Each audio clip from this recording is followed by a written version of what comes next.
Good morning plus two class. Next जो colligative property आपके पास आती है वो आती है एलिवेशन इन बॉइलिंग पॉइंट।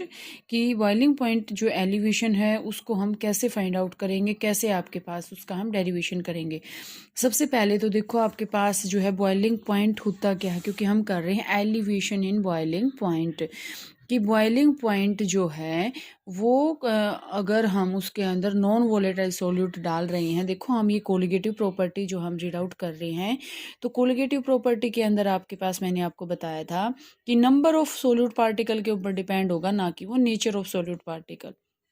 तो नेचर तो हमने पहले ही बता दिया कि हाँ हम उसके अंदर नॉन वोलेटाइल सोल्यूट डाल रहे हैं, तो वहाँ पे कोई इफेक्ट नहीं पड़ेगा। तो नॉन वोलेटाइल अगर हम सोल्यूट डाल रहे हैं इसके अंदर, तो इसके ऊपर इफेक्ट क्या पड़ेगा, बॉइलिंग पॉइंट क्या होगा, इंक्रीज होगा। ठीक है, हमें उसको ज़्यादा और टेम्परेचर देना पड़ेगा और हमें उसको हीट देनी पड़ेगी उसके बॉइलिंग पॉइंट तक पहुँचने के लिए। तो यहाँ से आपके पास आता है कि बॉइलिंग पॉइंट, सबसे पहले आपके पास आती है डेफिनेशन की बॉइलिंग पॉइंट होता क्या है। बॉइलिंग पॉइंट आपके पास होता है, boiling point is the temperature of the liquid. देखो बॉइलिंग पॉइंट किसका होगा, लिक्विड का ही होगा। Liquid is that temperature at which vapour pressure of liquid becomes equal to atmospheric pressure. कि बॉइलिंग पॉइंट जो है लिक्विड का वो टेम्परेचर होता है जहाँ पर वेपर प्रेशर लिक्विड का जो है वो किसके, एटमॉस्फेरिक जो प्रेशर है उसके जो है इक्वल हो जाए। ठीक है, अब इसको करने के लिए हम यहाँ पे ग्राफ ड्रॉ करते हैं, और इस ग्राफ ड्रॉ करने से पहले देखो हम वेपर प्रेशर और टेम्परेचर के जो है वर्सेस यहाँ पे ग्राफ ड्रॉ कर रहे हैं। तो यहाँ से आपके पास क्या आएगा, हमने यहाँ से ये कर्व बना दिए। ठीक है, कर्व बनाने का मतलब क्या है, यहाँ पे वेपर प्रेशर है और ये आपके पास है वेपर प्रेशर, एटमॉस्फेरिक प्रेशर है ये। ठीक है, और यहाँ से हमने ले लिया ये टेम्परेचर। अब देखो मैंने यहाँ से ये तो ले लिया सोलवेंट का, ठीक है, और मैंने ये ले लिया सॉल्यूशन का। ठीक है, वेपर प्रेशर।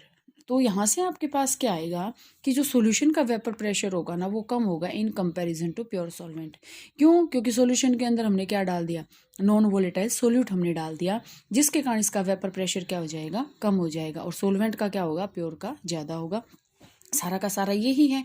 अब इसमें देखो ये टेम्परेचर है जहाँ पे सोलवेंट है और ये टेम्परेचर है जहाँ पे सॉल्यूशन है। इन दोनों के बीच में जो डिफरेंस आ रहा है हम इसको जो डिनोट करेंगे डेल्टा टी बी से।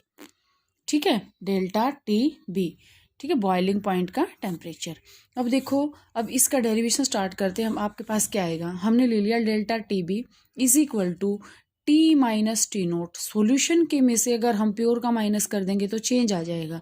जैसे हम क्या करते हैं, फाइनल माइनस इनिशियल, तो ये फाइनल है ये इनिशियल है, फाइनल माइनस इनिशियल अगर हम कर देंगे तो चेंज आ जाएगा जो टेम्परेचर के अंदर आया है। आ गया।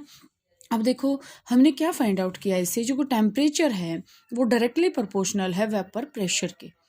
जो यहाँ पे चेंज इन टेम्परेचर है वो बॉइलिंग पॉइंट के क्या है, जो भी सॉरी चेंज इन टेम्परेचर है वो वेपर प्रेशर के, पार्शियल प्रेशर के क्या है, डायरेक्टली प्रोपोर्शनल है।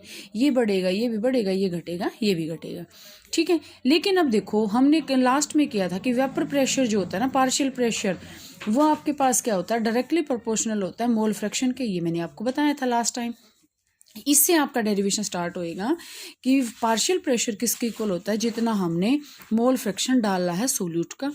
तो अब ये इसके इक्वल है, ये इसके इक्वल है, तो हम इसको इसके इक्वल कह सकते हैं क्योंकि ये दोनों तो इक्वल हैं। तो डेल्टा टी भी डायरेक्टली प्रोपोर्शनल क्या आ गया, x2। डेल्टा को जो साइन ऑफ प्रोपोर्शनलिटी है इसको हम यहाँ से हटा देते हैं। आपके पास क्या आ गया, delta T B is equal to K x2। अब आपके पास आ गया ये x2 की वैल्यू आप रख दो। x2 की वैल्यू क्या आएगी, n2 over n1 plus n2 ये आएगी, n2 over n1 plus n2 ये वैल्यू आपके पास आएगी। अब देखो हम ये ले रहे हैं, यहाँ पे आपके पास बहुत अच्छा पॉइंट है ये कि हम यहाँ पे ले रहे हैं डाइल्यूट सॉल्यूशन। अब डाइल्यूट के अंदर आपको सबको पता है कि जो सोल्यूट की अमाउंट होती है वो बहुत ही कम होती है और सोलवेंट की अमाउंट क्या होती है, बहुत ही ज़्यादा होती है। तो सोलवेंट की अमाउंट के कंपैरिजन में हम सोल्यूट को जो है क्या कर सकते हैं, क्या कर सकते हैं, नेगलेक्ट कर सकते हैं। नेगलेक्ट कर सकते हैं तो इसका मतलब यहाँ पे देखो x2 की वैल्यू क्या आएगी, x2 अगर हम निकालें n2 over n1 plus n2 आएगी। इस वैल्यू को, ये क्या है सोलवेंट और ये क्या है सोल्यूट, सोल्यूट के अमाउंट को हम नेगलेक्ट करते हैं, इसको नेगलेक्ट कर देंगे तो क्या बच जाएगा, n2 ओवर n1। ये आ गया, आ गया। अब देखो n2 पे आ जाओ। n2 नंबर ऑफ मोल आपके पास क्या होते हैं, n2 की वैल्यू देखो, n2 की वैल्यू आपके पास क्या आएगी, W2 ओवर M2, और n1 की क्या आएगी, W1/m1 रख दो वैल्यू। डेल्टा टी भी आपके पास क्या आ गया, KW2, पहले हम इसको रखेंगे तो देखो W2/m2 ओवर W1/m1। जब हम इसको सोल्व करेंगे तो क्या आएगा, W2m1 और नीचे W1m2 आ गया। अब ध्यान से देखो डेल्टा टी भी आपके पास क्या आ गया, KM1n2/W1। n2 हमने क्या मान लिया, W2/m2। इसको हमने क्या मान लिया, n2। इसको पूरी को हमने मान लिया n2। ऊपर क्या बच गया, सिर्फ m1 और नीचे W1। और अब बच्चों के माइंड में क्वेश्चन आएगा कि हमने n2 इसको मान लिया तो फिर हम इसको n1 क्यों नहीं मान रहे। पहली बात तो हम सोलवेंट का नहीं मानेंगे क्योंकि हमने सोल्यूट का निकालना है। दूसरी बात ये है m1/W1 वो थोड़ी होता है, आपके पास होता है W1/m1। तो यहाँ से तो ये W2/m2 पूरा का पूरा आ रहा है, तो इसको हम पूरे को क्या मान लेंगे, n2 मान लिया। n2 आ गया आपके पास। अब देखो आपके पास आ गया, ये आ गया। अगर आपके पास यहाँ से देखो डेल्टा टीबी को हम क्या कहेंगे, KM1/m। m हमने मान लिया मोलैलिटी, m हमने क्या मान लिया, मोलैलिटी। मोलैलिटी क्या है, number of moles of the solute dissolved in per gram of the solvent, per kg of the solvent. W1 है ना वेट, तो हमने मान लिया मोलैलिटी।